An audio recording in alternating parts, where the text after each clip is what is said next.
True peace is found in letting go, a release as gentle as a leaf falling from its branch, carried by the wind's soft breath, as vast as a sky, clearing after a storm, blue, stretching endlessly beyond the last drift of rain.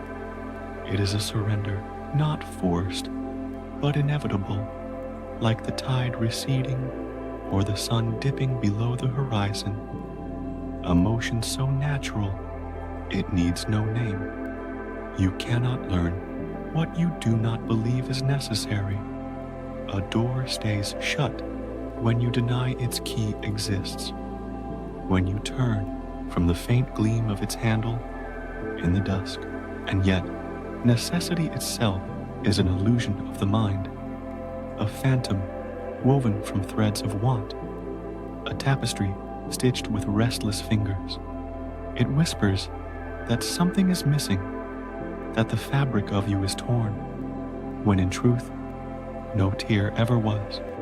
In the natural state of being, pure, unbroken, whole, nothing is missing. No gap yawns wide to swallow you. No lack cries out like a child lost in the night. This is the stillness before thought, the silence beneath sound, where the soul rests in its own boundless expanse. Only in the world you construct, a maze of thoughts twisting inward, a tower of fears rising against an imagined storm, do gaps appear, shadows cast by a light you've turned from, a sun you've veiled with your own hands.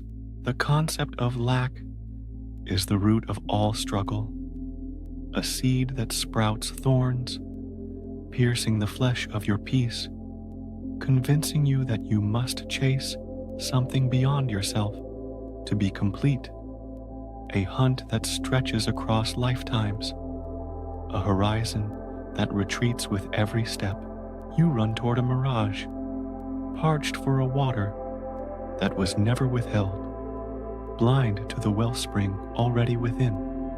But before the illusion of separation, before the first crack split your sight like lightning cleaving a tree, there was no hunger gnawing at the soul, no yearning stretching hands to the void, only wholeness, a circle unbroken, a sphere glowing with its own quiet light. Needs emerge only when you accept the illusion of absence, a lie whispered in the dark, a tale believed because you listened too long. Your choices reflect the hierarchy of needs you perceive, a ladder you climb, rung by splintered rung, each step a weight you choose to bear, and that, in turn, reflects how you see yourself, a mirror of your own making, polished by doubt or dulled by trust. To climb is to affirm the ladder exists. To pause is to question its height. The only true emptiness is the false belief that you are separate from your source.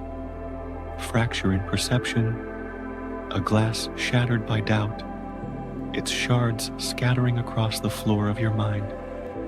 This fracture creates the illusion of different levels of existence, higher and lower, rich and poor, saint and sinner, each with its own demands, a chorus of wants rising like a discordant hymn.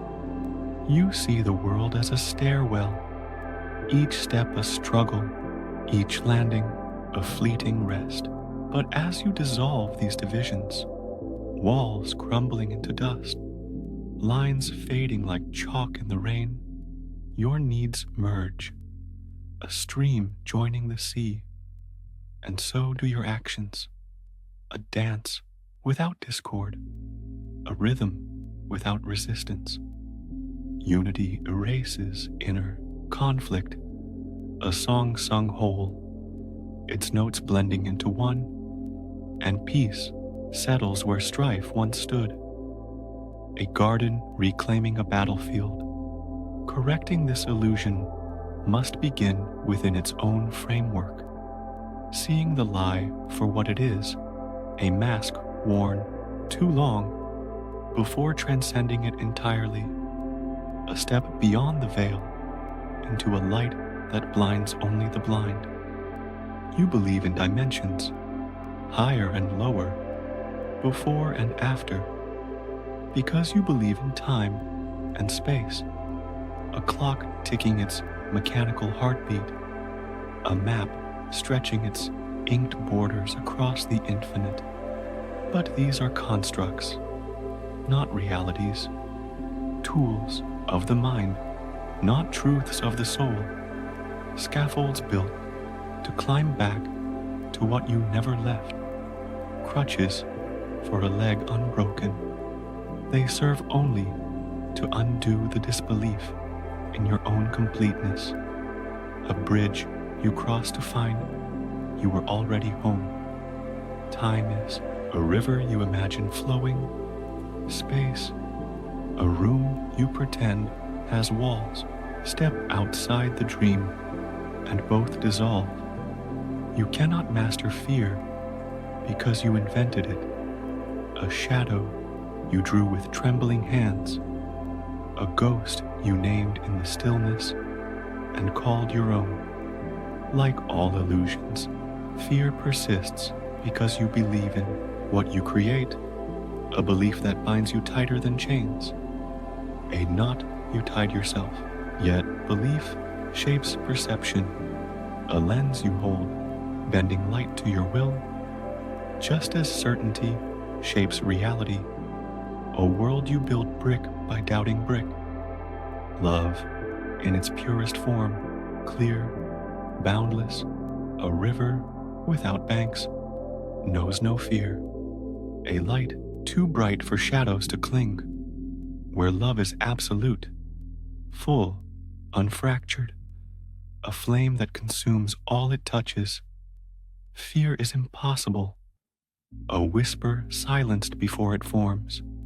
If fear exists, cold, creeping, a frost on the heart, then love is not whole, a flame flickering in the wind of your hesitation, but love is all that truly exists, a truth unbroken, a fire that needs no fuel. Therefore, fear is nothing but a shadow, a mirage shimmering in the heat of your own resistance. Accept this, see it with eyes unclouded, claim it with a voice unshaken, and you are free. Chains falling like leaves in autumn, skies opening to a dawn without end. The clarity to see this truth is not achieved, a peak scaled by sweat, a prize wrested from the world, but received, a gift waiting to be accepted, a hand outstretched in the dark, warm and steady. It is not a labor, but a letting go, an unclenching of fists, an opening of palms, to take what was always yours. You stand not at the end of a journey, but at the center of a circle, where every point is the beginning, every breath a return. Peace is not found, it is remembered. Love is not sought, it is uncovered. And in that uncovering, the world you built, its towers and mazes, its ladders and veils, fades like mist in the morning, leaving only what is. You, whole, as you always were.